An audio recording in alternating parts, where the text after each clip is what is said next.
S'il y a bien un genre qui est très peu représenté dans l'animation, c'est bien l'horreur. Bien qu'elle soit l'un des genres les plus importants du cinéma et que tous les autres genres ne trouvent aucun mal à s'intégrer dans ce médium. Et soyons clairs, je ne parle pas de moments dans un film d'animation qui ont pu être terrifiants ou dérangeants, parce que ça, bordel, ça en manque pas.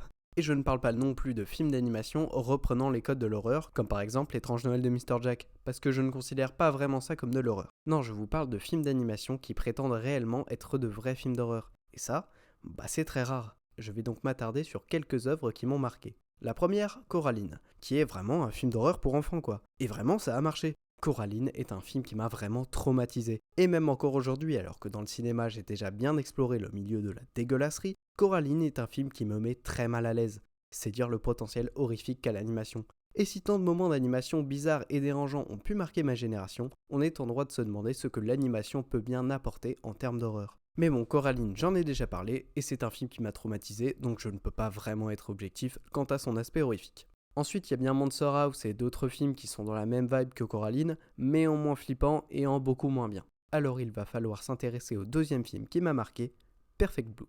Perfect Blue est un film d'animation japonais sorti en 1997 au Japon et en 1999 en France, adapté du roman éponyme de Yasukazu Takeshi. Le film est réalisé par Satoshi Kon, grand réalisateur d'anime japonais dont c'est le premier film. Donc, Perfect Blue raconte l'histoire de Mima, une idole japonaise. Et vu qu'on va un peu parler de ça, je vais expliquer le terme d'idole. Idol désigne des artistes japonais très jeunes à l'image gaie et innocente. Les idoles sont produits en masse par les maisons de disques qui les exploitent en promouvant leur image parfaite, ce qui va de leur physique à leurs résultats scolaires. C'est un milieu où on ne vous demande pas de savoir particulièrement bien chanter ou danser, mais surtout de pouvoir offrir H24 de la fausse affection à un public de jeunes adultes fanatiques sur lequel cette industrie capitalise. Bref, vous aurez compris, c'est un milieu pas super fréquentable. Bref, Mima fait donc partie d'un groupe d'idoles qu'elle décide de quitter pour commencer une carrière d'actrice au grand mécontentement de son agente Rumi, elle-même ancienne idole. À partir de l'annonce de la fin de sa carrière, des menaces commencent à venir de la part d'un stalker qui entretient une relation avec Mima que Satoshi Kon illustre parfaitement en un seul plan.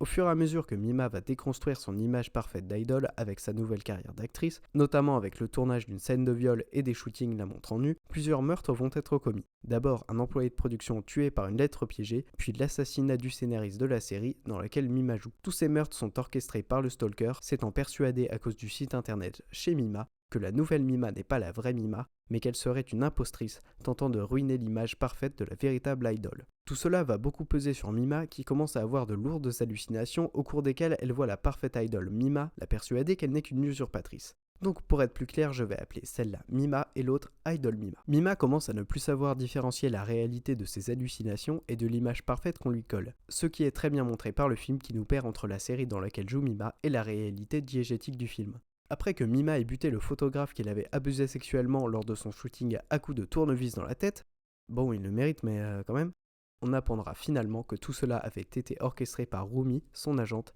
jalouse de sa carrière. C'est elle qui a créé le site chez Mima et qui est responsable d'Idol Mima en se déguisant en elle et que Mima va confondre avec ses hallucinations. Rumi va alors essayer de la buter, puis va se faire exploser par un camion et c'est la fin de Perfect Blue. Mais alors pourquoi je vous ai parlé de ce film ? Eh bien, si je trouve que dans Coraline, l'horreur repose principalement sur ses visuels ultra flippants, et c'est peu dire, je trouve que l'horreur de Perfect Blue repose entièrement sur le fait que ce soit un film d'animation. Cette peur et cette angoisse que construit le film peu à peu, cette sensation de tomber progressivement dans le terrier du lapin et qu'on ne peut plus en sortir, tout cela vient du fait que, comme Mima, on n'arrive plus à différencier l'hallucination de la réalité. Dichotomie qui est d'ailleurs au centre du film, que ce soit celle de l'image que Mima renvoie et sa réalité, ou encore la fiction du film et sa diégèse. La dualité est d'ailleurs une thématique récurrente chez Satoshi Kon, que ce soit par une alternance entre rêve et réalité, ou entre la carrière d'une actrice et sa vie. Bref, si la confusion entre ces réalités peut si bien se faire ressentir, c'est grâce à l'uniformité visuelle qu'offre l'animation. Le fait que le principe même de l'animation soit un trucage, nous faisant croire que les dessins bougent tout seuls, permet d'intégrer parfaitement des éléments irréels. Le fait qu'une discussion ait exactement la même gueule qu'un mec qui implose, ça permet une cohérence visuelle, et ça c'est essentiel si on veut qu'on croie à votre univers visuel horrifique. Parce que ça, j'y crois pas une seule seconde. Et si un film comme Conjuring fait peur, c'est parce qu'il se sent obligé de vous faire sursauter toutes les 2 secondes. Cette horreur fonctionne bien plus sur un mécanisme de survie que sur de la vraie terreur, qui au cinéma se construit par des images. Des putains d'images terrifiantes. Pour créer son visuel terrifiant, Perfect Blue utilise le réalisme dans ses chara-design de personnages et prend ainsi à contre-courant l'animation japonaise qui a pour habitude d'énormément styliser ses personnages. Ici les gens sont beaux, moches et parfois franchement flippants avec leur sale gueule. Et comme dans la vraie vie quoi. Satoshi Kon utilise cela pour nous montrer l'horreur de la réalité avec un monde déjà angoissant comme celui des idoles et va y greffer de l'horreur psychologique qui n'est que la conséquence de l'horreur que vivent déjà les personnages comme la paranoïa, les violences sexuelles, l'isolement et la jalousie. Satoshi Kon ne fait que nous renvoyer tous les démons que la société participe à créer. En effet, l'histoire de Perfect Blue est en fait assez loin d'être fantaisiste, puisque juste un an avant la sortie du film, paraissait une affaire concernant la chanteuse Björk qu'un fan obsessionnel avait menacé de tenter d'assassiner en lui envoyant un colis piégé parce qu'il n'acceptait pas la relation amoureuse que la chanteuse entretenait avec le musicien Goldie. Il finira par se suicider en vidéo après avoir envoyé son colis, qui sera intercepté par le FBI. La vidéo de sa mort est d'ailleurs trouvable sur internet, et je ne vous conseille pas d'aller la chercher.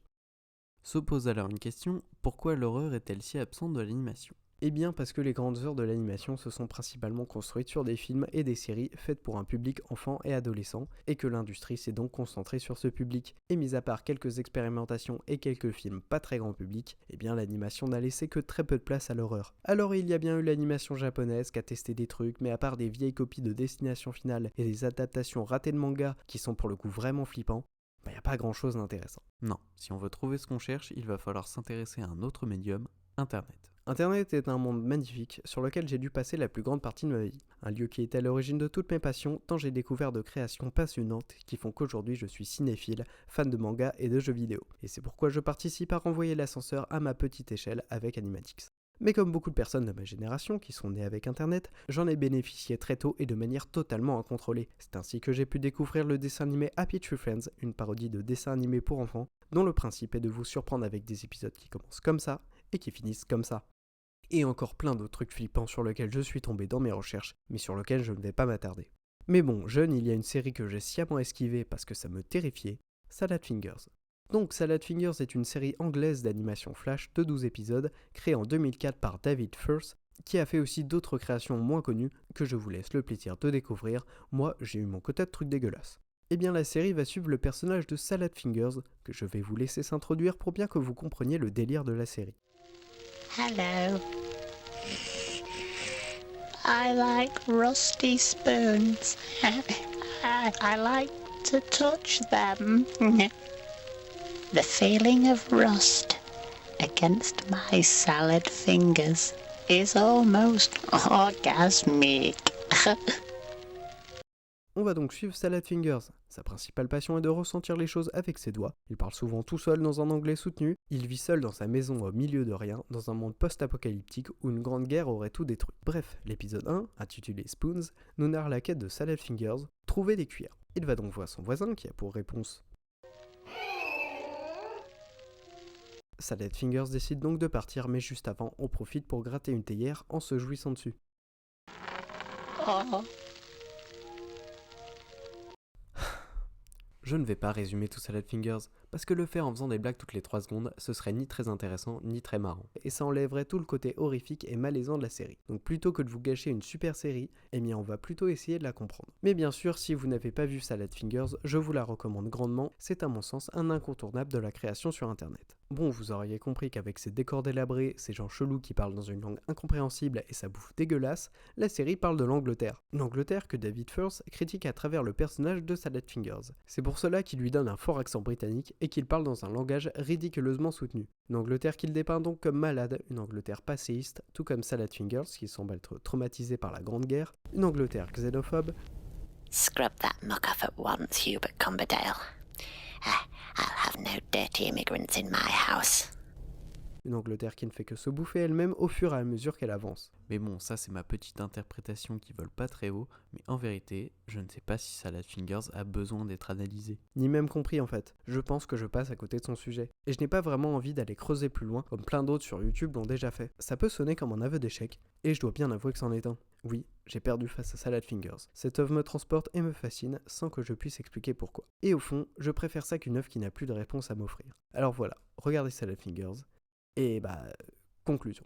Donc, que nous apprend tout ce qu'on a vu ? Déjà, je ne vous apprends rien, le cinéma est dépendant de son industrie. Et c'est encore plus vrai pour l'animation, car à part quelques oufs qui ont fait des trucs tout seuls, comme cet énorme chef-d'œuvre qu'est Junkhead, il est impossible de faire ses créations en indé ou en solo. Et c'est logique, moi si j'étais à la tête d'une des plus grosses entreprises du monde, j'en aurais rien à carrer de la diversité artistique, et je retournerais nager dans ma piscine d'argent tel Balthazar Picsou. Mais donc la diversité artistique, va falloir aller la chercher. Et loin de moi l'idée de vous faire passer pour des moutons idiots parce que vous n'êtes pas allé fouiller dans tout ce qu'Internet a de plus horrible à vous offrir. Surtout que personnellement, je ne suis pas allé très loin dans mes recherches. Non, je vais plutôt essayer d'apporter un semblant d'espoir. Nous vivons dans une époque formidable où n'importe qui peut faire n'importe quoi grâce à Internet, ce qui a d'énormes défauts et quelques qualités comme celle d'avoir une création extrêmement libre, sans laquelle des séries telles que Salad Fingers ne pourraient pas exister. Et je suis heureux de vivre dans un monde où une série comme ça puisse exister. Et même si YouTube devient de plus en plus formaté et professionnel, ce qui a ses avantages comme ses inconvénients, eh bien je suis content que ce genre de création soit encore possible. Savoir que n'importe quel taré peut faire son truc et le montrer au monde est une chose qui me fait très plaisir.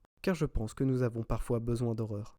Grâce à ma mère, cette grosse ouf, j'ai grandi avec des œuvres telles que La Planète Sauvage, Coraline, Parasite, Berserk, Rainbow, Devilman. Et ces œuvres m'ont fasciné. Alors voilà, merci maman, et merci Internet. Car même si j'ai fait quelques cauchemars, eh bien je pense que je n'aurais pas un si grand intérêt pour l'art si je n'avais jamais découvert tout ça. Alors n'hésitez pas à fouiller dans les bizarreries que l'art peut vous offrir, car la fascination vaut bien quelques frayeurs.